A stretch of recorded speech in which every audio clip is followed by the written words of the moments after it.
إلا تنصروه فقد نصره الله إذ أخرجه الذين كفروا ثاني اثنين إذ هما في الغار إذ يقول لصاحبه لا تحزن إن الله معنا فأنزل الله سكينته عليه وأيده بجنود لم تروها وجعل كلمة الذين كفروا السفلى وكلمة الله هي العليا والله عزيز حكيم. طيب بسم الله والصلاة والسلام على رسول الله وعلى آله وصحبه ومن والاه. رب اشرح لي صدري ويسر لي أمري واحلل عقدة من لساني يفقه قولي. والبيعة الأولى مع 12 من أهل طيبة كما قد ذكر. Donc le vers 37 il nous dit ils étaient 12 de Taïba à prêter allégeance lors du premier serment. وبعد 52 أتى 70 في الموسم هذا ثبت. Mais ils étaient 70 pendant le pèlerinage, il avait alors 52 ans. Donc je relis min taybatin, ça c'est le vers 39, min taybatin fabaya'u thumma hajar makkata yawma thnayn min shahri safar. Venant de Taïba pour prêter serment avant qu'il n'émigre à Médine un lundi de Safar finalement. Il va donc ici être question des deux serments d'allégeance qu'on appelle Bay'atu al-Aqaba. Bay'atu al-Aqaba. Donc, lors du premier serment, donc on va avoir deux fois les compagnons qui vont prêter serment avec le prophète sallallahu alayhi wa sallam. Ils vont venir prêter serment devant le prophète. Lors du premier serment, ils étaient 12 en l'an 12 de la prophétie. D'accord ? Ils étaient 12 en l'an 12 de la prophétie, ça permet de se rappeler. Et l'année suivante, l'an 13, donc ils seront 70. Et c'est à ça que fait allusion l'auteur. D'accord ? Il nous dit Taïba, Taïba bien sûr c'est le nom de Médine. C'est un des noms de Médine, pour ceux qui ne savent pas.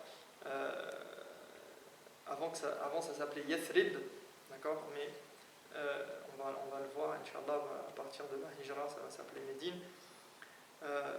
Et donc il dit, ils étaient 12 de Médine, de Taïba, à prêter allégeance lors du premier serment. وَالْبَيْعَةُ الْأُولَى مَعَ 12 مِنْ أَهْلِ طَيْبَةٍ كَمَا قَدْ ذُكِرَ.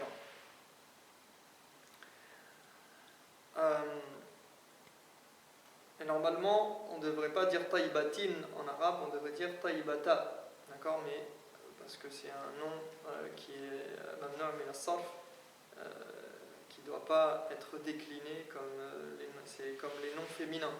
D'accord ? Les noms féminins, noms communs, noms propres, féminins ne se déclinent pas normalement. Khadija, on ne dit pas Khadijatin, Khadijatun, Khadijatan, mais Khadijata, Khadijatu. D'accord ? Et pareil, donc Taïba normalement, mais ici c'est une licence poétique. On a le droit en poésie de faire ça comme il l'a fait l'auteur ici. Donc, on disait que donc là il dit qu'ils étaient 12 à prêter serment lors du premier, donc à prêter allégeance lors du premier serment. Mais ils étaient 70 pendant le pèlerinage l'année suivante. D'accord ? Donc l'année d'après, il va y avoir 70 personnes. Au début, ils étaient 12, ensuite 70. C'est à ça qu'il fait référence ici. Les 12 premiers étaient venus pour le pèlerinage à la Mecque et avaient rencontré le prophète sallallahu alayhi wa sallam à un endroit qui s'appelle Al-Aqaba, qui se trouve en fait à Mina. D'accord ? Mina, c'est juste à côté de la Mecque, c'est pas très loin, et une dizaine de kilomètres. Et Al-Aqaba, c'est un endroit qui se trouve dans les environs. Et donc, on a appelé ça Bay'a. Bay'a, c'est le serment. Bay'atu al-Aqaba. D'accord ? Le serment d'Al-Aqaba, si vous voulez. Le pacte, l'engagement pris à Al-Aqaba. Alors, les termes du premier serment sont les mêmes que ceux que les femmes, que les termes pris par les femmes lors de l'émigration qui va se produire après, cité dans le verset de Surat al-Mumtahana, où Allah subhanahu wa ta'ala s'adresse au prophète et il lui dit Ya ayyuhan nabi, ô prophète, إذا جاءك المؤمنات يبايعنك على ألا يشركن بالله شيئا. Il dit si des croyantes se présentent à toi pour te prêter serment d'allégeance en s'engageant à faire quoi? Et là il va citer tout un tas de termes sur lesquels ces femmes vont s'engager lors de l'émigration. Et donc c'est cité dans ce verset-là à la fin de Surat al-Mumtahana.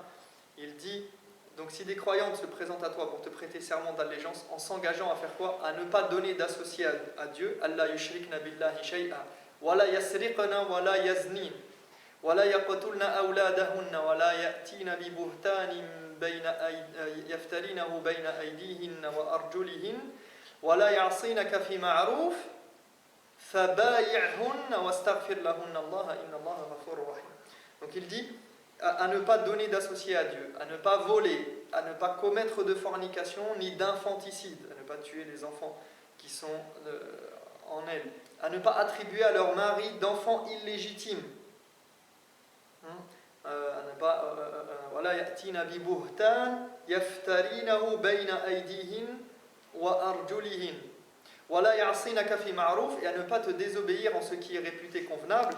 Alors, dans ce cas, s'ils viennent avec tous en ayant prêté serment sur ces termes-là, alors accepte leur pacte et implore le pardon du Seigneur en leur faveur, car Dieu est plein d'indulgence et de miséricorde. Et donc ça, c'est le verset qu'on retrouve qui ne concerne pas Bay'atul Aqaba, mais qui a les mêmes termes. D'accord ? Et on le retrouve d'ailleurs dans le hadith An Ubadata بن الصامت أن رسول الله صلى الله عليه وسلم قال وحوله عصابة من أصحابه تعالوا بايعوني على ألا تشركوا بالله شيئا ولا تسرقوا ولا تزنوا ولا تقتلوا أولادكم ولا تأتوا ببهتان تفترونه بين أيديكم وأرجلكم ولا تعصوني في معروف فمن وفى منكم فأجره على الله ومن أصاب من ذلك شيئا فعوقب به في الدنيا فهو له كفارة ومن أصاب من ذلك شيئا فستره الله فأمره إلى الله إن شاء عاقبه وإن شاء عفا عنه قال فبايعته على ذلك. يعني عبادة بن الصامت راوي الحديث يقول فبايعته على ذلك. Donc Ubada ibn al-Samit rapporte que le prophète sallallahu alayhi wa sallam a dit, alors qu'il y avait une poignée de compagnons autour de lui, donc voici comment il a engagé la procédure et comment il s'est adressé aux compagnons qui étaient présents. Et il va leur donner les mêmes termes qu'on retrouve dans le hadith, dans le verset. Il dit, venez prêter serment d'allégeance en vous engageant à, premièrement, évidemment, ne pas donner d'associé à Dieu, à ne pas voler, à ne pas commettre de fornication ni d'infanticide, à ne pas vous attribuer d'enfants illégitimes et à ne pas me désobéir en ce qui est réputé convenable. Quiconque sera fidèle à son engagement recevra une grande récompense de la part d'Allah, et quiconque désobéit en quoi que ce soit sera puni ici-bas et ce sera son expiation. Mais si Allah ne dévoile pas son acte, son sort sera entre ses mains, il le châtiera ou bien lui pardonnera selon son gré. Et conclut Ubada, je lui ai alors prêté serment selon ces termes. Donc voilà en gros par rapport à quoi ils avaient prêté serment.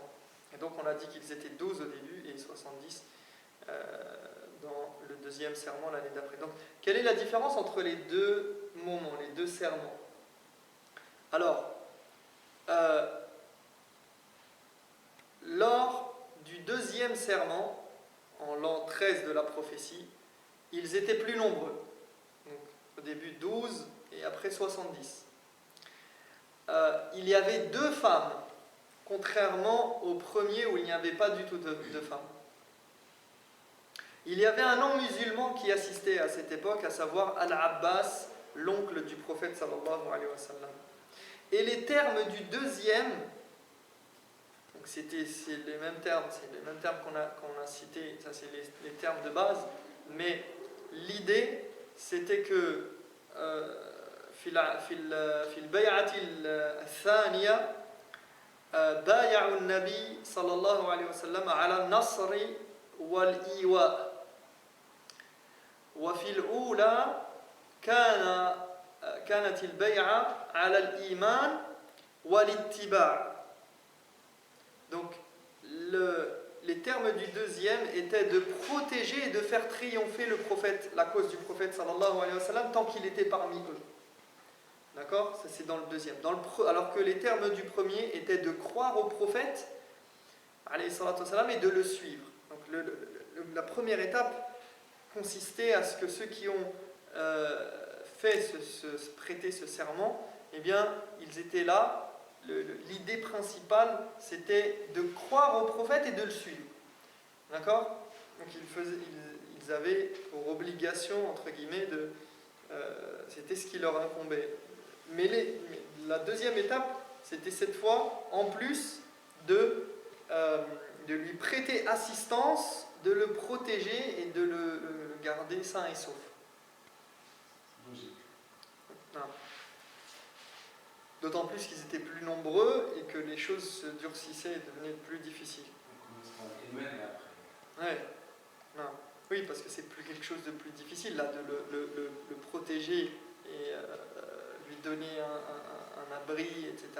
C'est déjà un moment où il y a déjà l'Iman, ils ont déjà fait procéder à cette étape de l'Iman ou l'Ittiba. Et le faire triompher et faire triompher sa cause, ça vient dans un deuxième temps.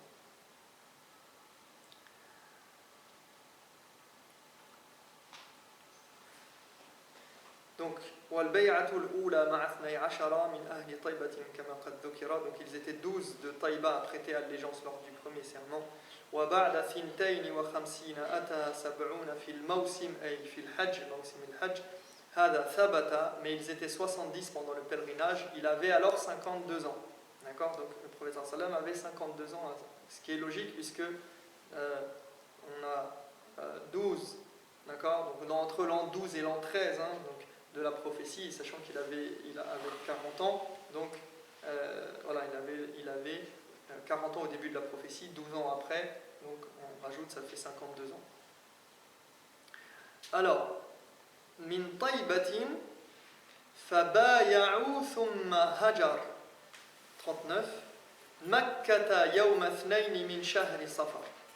Alors, venant de Taïba pour prêter serment, donc ils étaient 70 pour le pèlerinage, encore une fois, venant de Taïba, de Médine pour prêter serment, avant qu'il n'émigre lui-même à Médine, un lundi de Safar finalement. Donc, si vous voulez, j'ai inversé, mais dans le texte il dit Thumma hajara Makka, donc il a fui Makka, il est parti de Makka. Il n'émigre à Médine ou il n'émigre de la Mecque un lundi de Safar finalement. Donc on en arrive à quoi? Au grand événement de l'Hijra, l'Hégire, en 622 de notre ère grégorienne, en 2019, donc en 622. Et qui va marquer, vous savez que l'Hégire va marquer le début du calendrier. Donc maintenant on va parler après l'Hégire, 1 an après l'Hégire, 2 ans après l'Hégire. D'ailleurs, l'auteur, à partir de ce moment-là, on va le voir, dans le poème, il va faire année par année. Il va faire les 10 années où le prophète sallallahu alayhi wa sallam il est resté à Médine. Il va faire les 10 années consécutivement et à chaque fois nous dire dans la première année il s'est passé ça, dans la deuxième, dans la troisième, etc. C'est ça qu'on va retrouver tout au long du poème. Donc on a eu le serment d'allégeance, le premier. Le deuxième serment d'allégeance c'est l'aqabatu, bay'atul aqaba al-kubra, c'est le grand serment d'allégeance. Donc 2 mois après ce grand serment d'allégeance, donc pendant le pèlerinage de l'an de la prophétie, de l'an 13 de la prophétie, c'est-à-dire en fin d'année. Donc l'événement va se situer, selon l'auteur, au mois de Safar, donc, qui est le 2e mois du calendrier lunaire. On a donc faut penser que là on est 2 mois après, on était au pèlerinage. Le pèlerinage c'est quand? Dans le mois du pèlerinage. Le mois du pèlerinage il s'appelle Dhul Hijjah. C'est le 12e mois du calendrier lunaire. Donc ça correspond à quoi? À décembre. D'accord? Pour nous ça correspond à équivalent, pas en termes astronomiques on va dire, mais si on met 12 mois, eh bien, c'est comme si on disait décembre. Qu'est-ce qu'il y a 2 mois après? Il y a janvier, février. Là, ici, Dhul Hijjah, c'est le 12e mois. Donc c'est le 12e mois. Après, on a quoi? Muharram et Safar. D'accord? Donc, on termine l'année donc l'année 13 de la prophétie, et on est au mois de Dhul Hijjah. Le mois de Dhul Hijjah, donc le pèlerinage. Les gens sont venus pour le pèlerinage. Ils sont venus prêter serment au prophète sallallahu alayhi wa sallam. 2 mois après, donc on passe à l'année suivante, on passe Muharram et Safar, et ici c'est ce que dit l'auteur, il dit avant qu'il n'émigre, un lundi de Safar finalement, d'accord, donc il a émigré, donc un lundi, on retrouve encore le lundi, et donc ça sera 2 mois après Dhul Hijjah, donc le mois de Safar. Donc le prophète sallallahu alayhi wa sallam va immigrer à Yathrib, qui deviendra par la suite Médine. La ville s'appelle à la base Yathrib, comme vous le savez, mais on va l'appeler Médine. Pourquoi Médine? En fait, c'est quoi le Madina? Mais c'est quoi le Madina? Tout le monde sait ça. L'endroit où la religion s'est installée. Maintenant, il y a les dînes. Hein? Ça met les dînes. Dal, dînes. Qui fait? La racine. Non, ça a un rapport avec quoi? Pourquoi le avec Madina? la religion. Hein? Avec la religion. Hein? C'est des petites traits du nom. Modon. Non. Ça n'a pas de rapport avec la religion?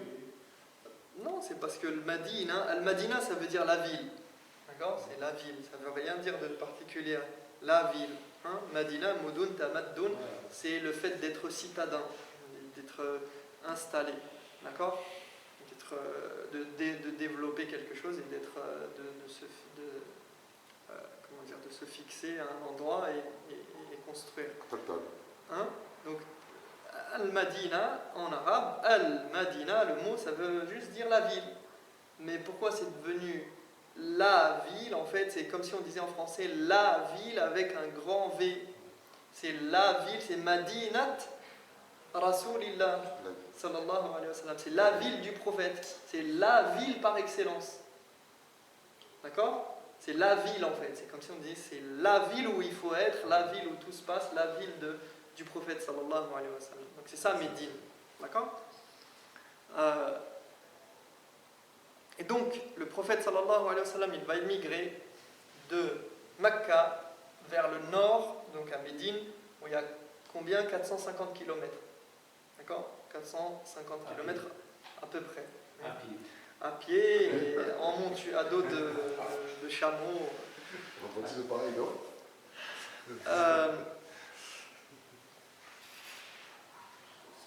Et il va... Hein? Combien? 500. Non. 450, Inch'Allah. À peu près. Tape, va voir, cher Google. On n'est pas en géométrie. En géographie, je dirais. Donc, dans un périple où il va fuir, ayant eu la révélation que quoi? Que les Quraysh complotaient contre lui et voulaient l'assassiner. Donc, les Qurayshites se sont réunis à la Mecque au Parlement, dans leur Parlement qui s'appelle Dar al-Nadwa. Ils se sont réunis pour comploter contre le prophète sallallahu alayhi wa sallam.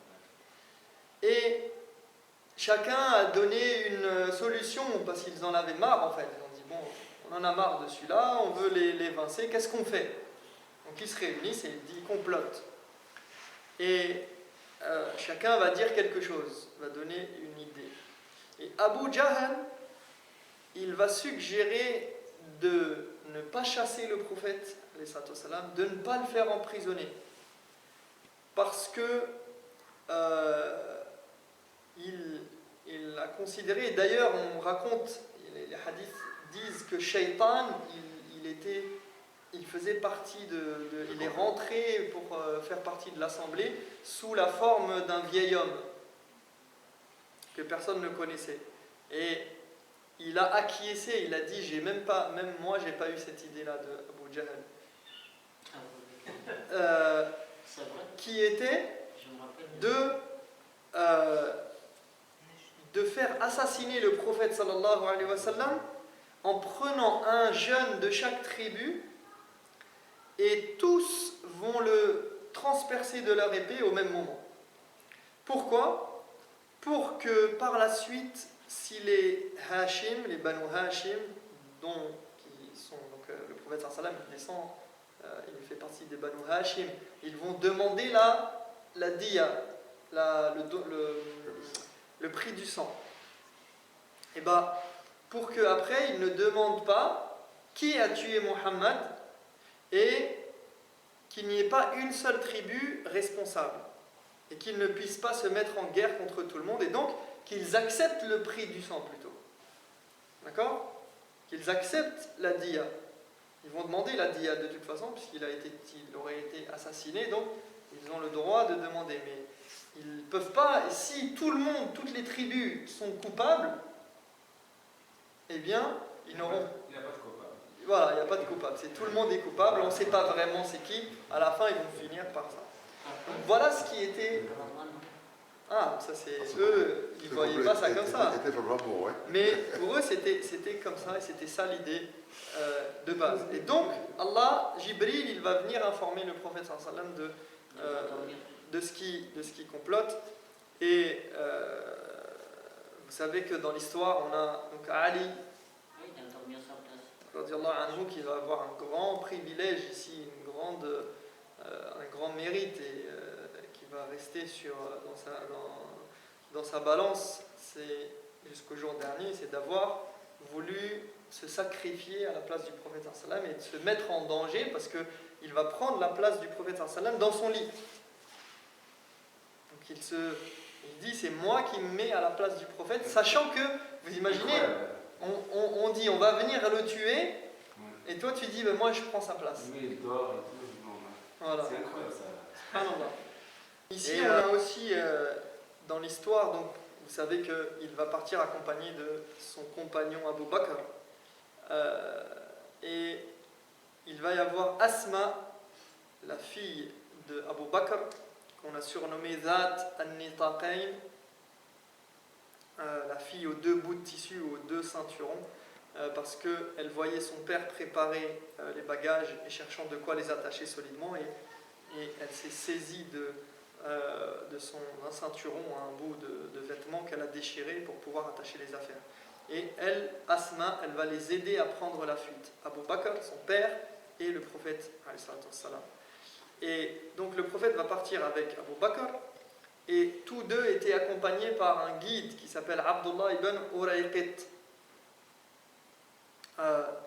Et ils vont suivre un chemin inhabituel pour aller vers le nord. Vous savez que c'est comme aujourd'hui, sauf que peut-être avant c'était aussi, on va dire, c'était peut-être pas fait de la même manière, mais aujourd'hui aussi on a des chemins prédéfinis. On sait que si vous allez par exemple à Marseille, vous allez prendre telle route.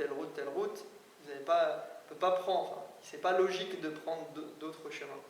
D'accord? Bien là c'était la même chose, ils allaient vers le nord, ils allaient emprunter les chemins, surtout que quand on est dans le désert, on ne peut pas prendre n'importe quel chemin parce qu'il y a des chemins qui sont impraticables. Il y a des chemins qui sont avec peut-être des dangers, avec des buissons épineux, avec des dunes de sable, avec des endroits où il y a où vous ne pouvez pas faire, vous n'allez pas faire des grands détours qui vont vous prendre des heures et des heures. Donc il y a des chemins qui sont déjà praticables et déjà tracés, ou en tout cas qui sont connus comme étant les chemins qu'on emprunte.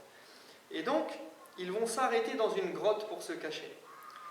Et ce qui est répandu comme histoire, c'est qu'une fois dedans, dans la grotte, les araignées auraient tissé la toile leur toile à l'entrée, et les pigeons auraient se seraient mis à nidifier et à refaire des trucs. Donc, comme si personne n'était venu là depuis des siècles et des siècles.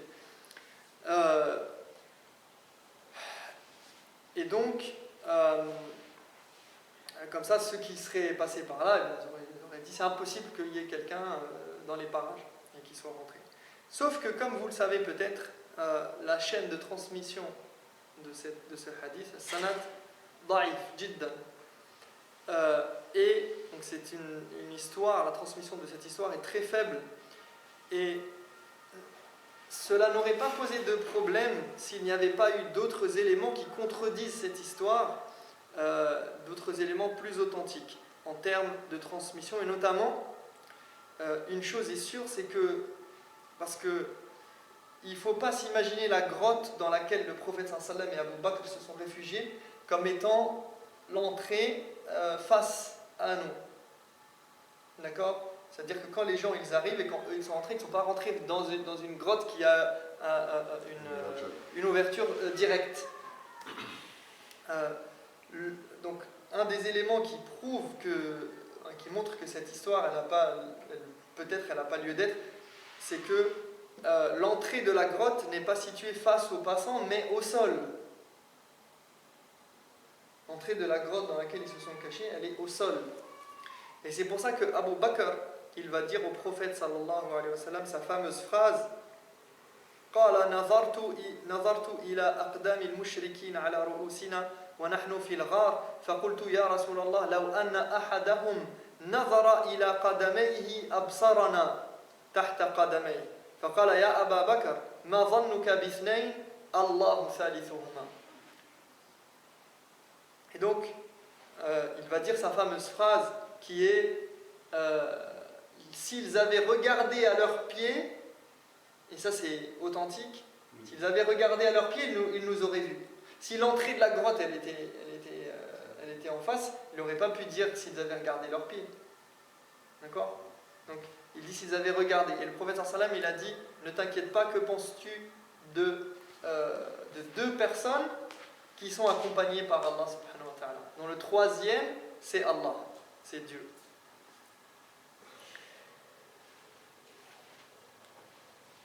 Et une petite parenthèse par rapport à certains éléments qu'on raconte dans la Sira, par rapport à cette histoire-là, qu'on dit qu'elle est pas authentique, et sachant qu'il y a des divergences et qu'il y a certains qui considèrent que c'est une histoire qui peut avoir son degré d'authenticité, on ne traite pas avec les hadiths ou avec les éléments de la Sira comme on traite avec les hadiths qui nous permettent d'avoir des règles juridiques. Ça veut dire quoi ? Ça veut dire que quand il y a un événement, et d'ailleurs même dans la Sira, vous savez que des fois il y a des hadiths qui nous servent de base pour des règles juridiques, pour des ahkam. هناك يعني في بعض المواقع وبعض الأحداث أشياء ثبتت وتستنبط منها الأحكام. D'accord ? Il y a des choses qui nous permettent d'établir des règles religieuses.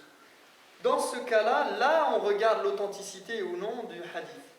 Mais pour tout ce qui est d'ordre de l'histoire d'une manière générale et qui n'implique pas d'éléments religieux, il n'y a aucun parmi les ulama, parmi les anciens, qui faisait attention, c'est pas qu'ils ne faisaient pas attention à ce qui est rapporté, mais ils ne donnaient pas l'importance que ça pouvait avoir aujourd'hui, par exemple chez certains muhaddithoun ou chez certains. Le muhaddith qui regarde la transmission de hadith, c'est une chose, l'historien qui rapporte des faits dans la sira, c'est une autre chose. Donc on n'utilise pas la méthodologie des muhaddiths dans la sira de la même manière. D'accord ? Parce que ce n'est pas la méthodologie des ulama lorsqu'ils ont, que ce soit Ibn Ishaq, Ibn Kathir, etc., Ibn Hisham, etc., tous ceux qui ont rapporté dans la sira et qui nous parlent de sira, ils n'ont pas traité avec les éléments de la sira, ça n'a pas d'importance, on n'est pas là en train de regarder si la chaîne de transmission elle est authentique, elle est un peu faible, ou bien, etc., parce que ça n'a pas cette importance-là. Sauf, comme je le dis, quand ça concerne les règles juridiques. D'accord ? Et c'est pour ça qu'il y a Sahih Bukhari, Sahih Muslim. Ça c'est autre chose. Sahih al-Bukhari, Sahih Muslim, etc. Ça c'est, on est dans le hadith. Là on n'est pas dans la sira à proprement parler, même s'il y a des éléments de la sira dans Sahih al-Bukhari et Muslim. Si, de toute façon, si on est dans Sahih Muslim et Sahih al-Bukhari, on n'a pas de problème. D'accord? Par rapport à ça. Mais, à savoir que on ne traite pas avec la sira de la manière dont on traite avec les hadiths d'une manière générale ou dont on traite avec les règles religieuses.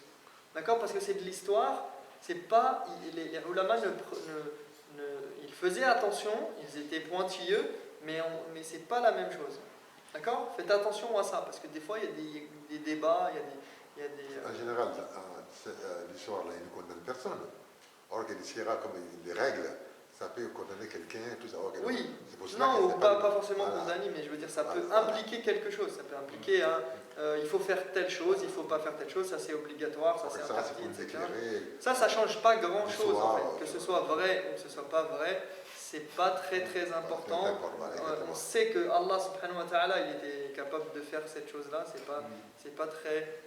parce qu'il y a des gens qui aiment bien dire non, c'est daïf, fais attention et tout. Oui, effectivement, là pour le coup, on peut le mettre en avant et dire qu'effectivement ça paraît un peu plausible puisque l'entrée de la grotte est de se situer vers le sol, sûrement. Mais bon, à la kulli hal, c'est pas très très important. Alors, par rapport à l'immigration, par rapport à l'hijra, un élément qui transparaît ici, c'est la protection d'Allah, يعني معية الله وحفظه لأهل عنايته وحفظه. Donc de ceux qu'il met sous sa protection, de ceux qui sont avec lui et qu'il décide de protéger. Parce que ici, qu'est-ce qui empêchait Quraysh de mettre la main sur le prophète sallallahu alayhi wa sallam et Abu Bakr? Le fait qu'ils étaient sous la protection d'Allah, alors que les Quraysh, ils sont passés plusieurs fois à côté d'eux, ils sont arrivés jusqu'à la grotte. Ils auraient pu les démasquer, ils auraient pu les trouver, ils n'avaient qu'à regarder à leurs pieds, ils auraient pu... Non, ça paraît étonnant même que quelqu'un qui cherche quelqu'un, il passe, il voit même pas, il regarde même pas. Si nous on devait, on va dire d'une manière abstraite et théorique, si on devait se dire, bah tiens, on va chercher quelque chose ici dans cette pièce, on va regarder partout. On va pas passer comme ça et puis j'ai pas regardé. Surtout les petits coins. Voilà, justement. Donc, alors après, Allahu alam, comment ça se situait exactement et comment ça s'est produit, mais quoi qu'il en soit, on voit que Allah subhanahu wa ta'ala, il était là pour soutenir son prophète, alayhi salatu wassalam, et Abu Bakr et son compagnon, radiyallahu anhu. Et cette protection d'Allah, elle transparaît encore, notamment à travers l'histoire de Suraqa ibn Malik, de la tribu des Banu Mudlij, qui étaient connus pour être des experts en pistage, al-qiyafa. كانوا معروفين بالقيافة يعني اتباع الآثار. القيافة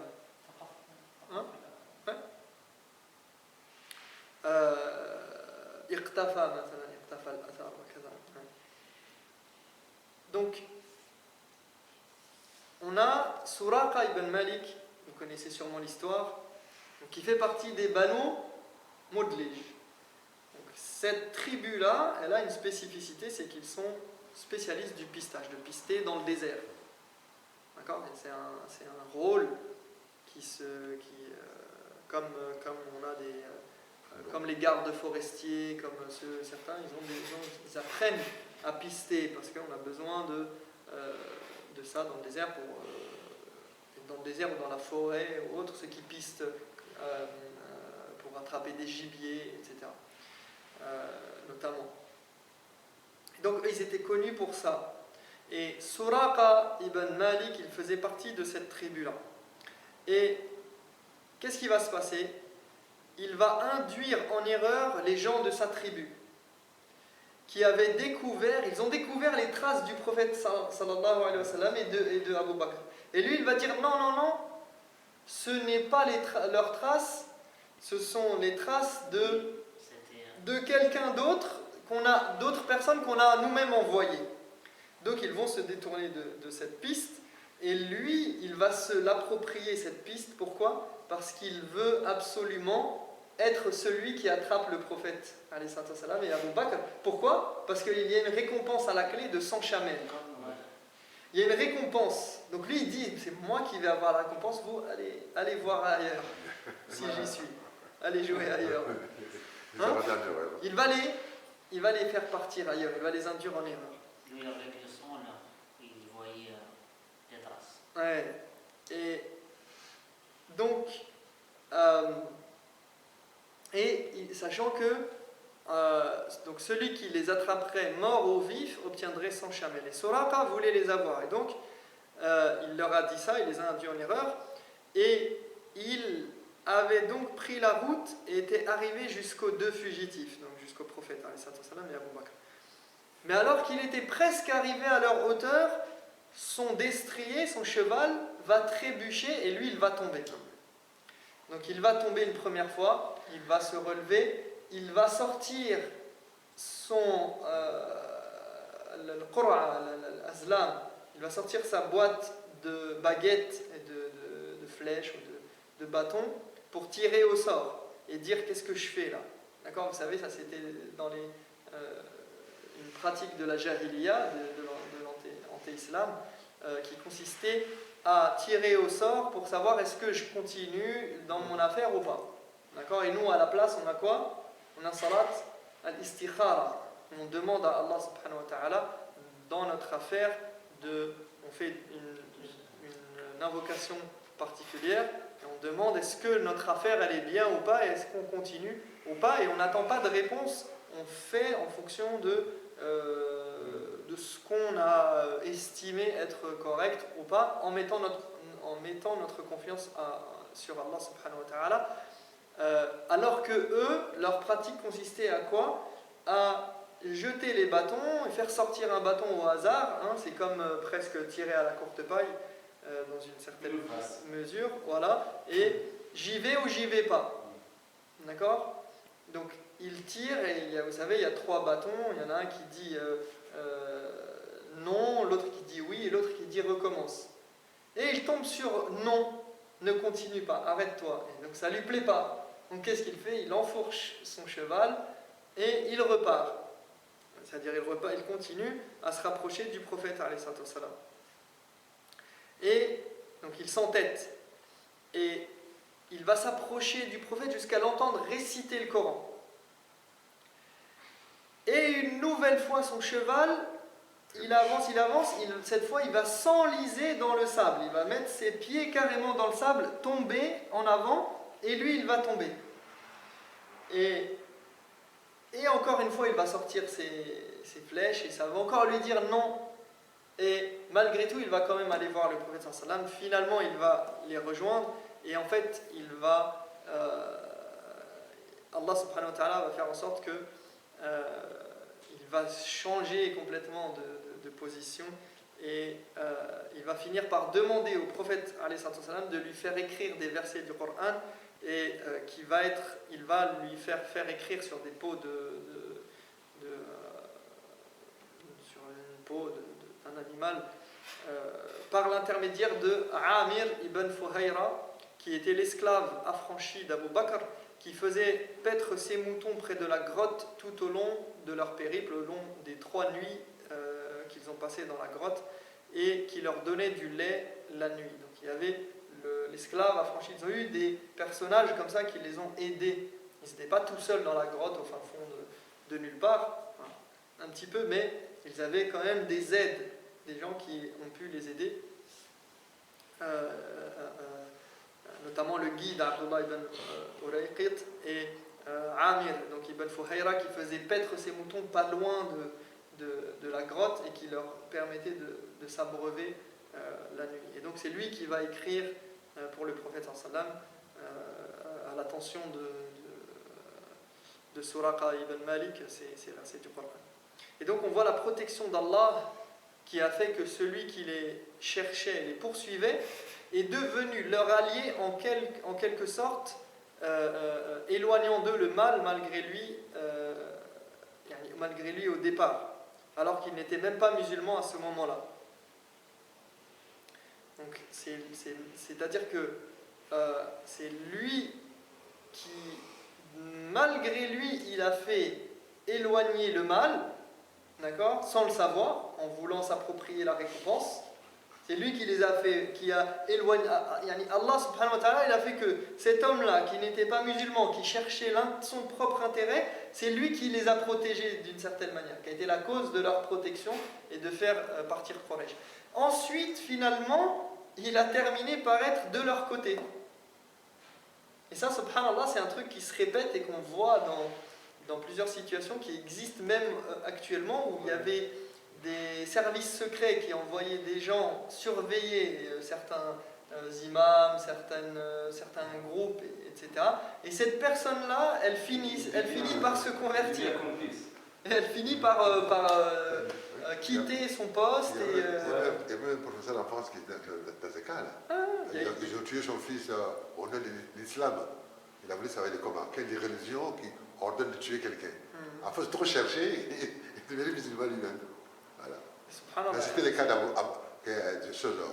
d'Omar aussi. Hein.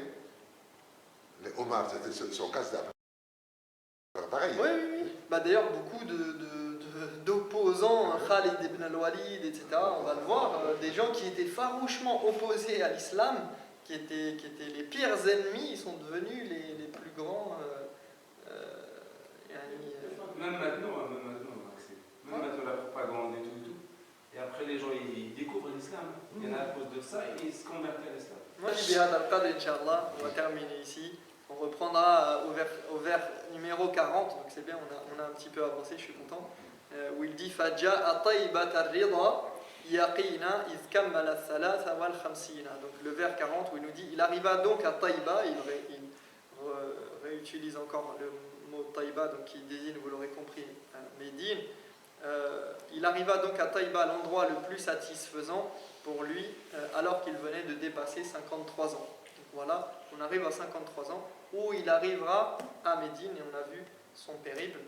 Et il est donc resté depuis le début de sa prophétie 13 ans à la Mecque, et il arrive à Médine à 53 ans révolus, et va y rester 10 ans jusqu'à sa mort à 63 ans. صلى الله على نبينا محمد وعلى آله وصحبه وسلم أجمعين والله تعالى أعلم وأحكم وسبحانك اللهم وبحمدك أشهد أن لا إله إلا أنت أستغفرك وأتوب إليك. بارك الله فيك. بارك الله فيك.